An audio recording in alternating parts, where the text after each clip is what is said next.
last 12 years has seen the most incredible creative surge from you.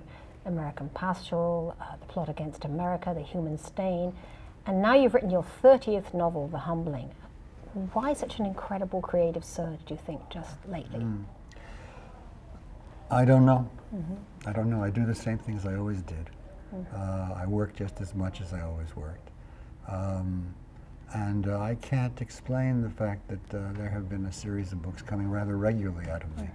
But I work most days, and if you work most days and you get at least a page done a day, at the end of the year you have 365 pages. So the pages accumulate and I publish the books. I think that your writing is probably at its best now because it seems almost more direct, more simple. It has an urgency. Particularly these short novels that you've been doing where you can sort of read them at a sitting and it feels like you're taken over in one mood and that it's almost written in one bite, which I'm sure it isn't. How much rewriting do you do in these short books? I do the same kind of rewriting in the short that I do in the long books, and that is a lot. The book really comes to life in the rewriting. So when I have a first draft, I have a floor under my feet that I can walk on. So you don't keep on rewriting one paragraph. You sort of do what I used to call a vomit draft, where you just kind of throw it all on the page and then go back and do the whole thing. Yes, it's a good phrase, a vomit draft. Yes, I do a vomit draft. Right. And then I may do several more vomit drafts. Right. But eventually, the writing takes time. What I want to do is get the story down, and I want to know what happens, because I write my way into my knowledge of the story. Do you usually start with a thematic idea or a character or a situation? Well, I'll give you an example from The Humbling. I began with a line, which is the first line of the book. He'd lost his magic. I was thinking of an actor, not a particular actor, but an actor who couldn't act. The idea just intrigued me. And somebody you knew or someone that you read of? No, somebody I heard about. Right. Yeah.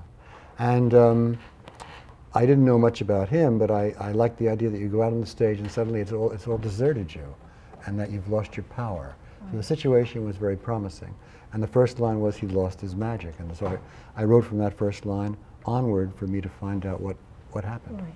Are you looking for constant things to feed that book while you're going along? Are you wanting to talk to actors? Do you discuss it with people in the profession to feel what it's like about performance? I did do that. You did? I did. I try to speak to as many people as I can. That's how you get your imagination educated by them. You're still going on your imagination, but you don't want to put a false foot forward, you know? So you need them to feed into you, and you can absorb what they say, you can steal what they say, and you can know if you're on the right track or not.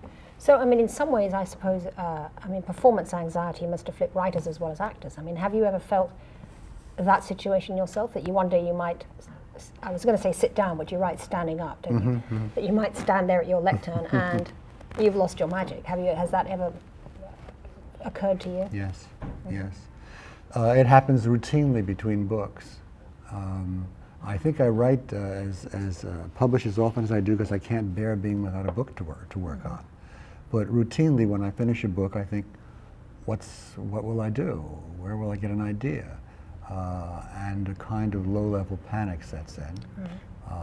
And then eventually, something happens. I don't know if I knew how it happened, I would repeat the process, but I don't know. Something just occurs to me.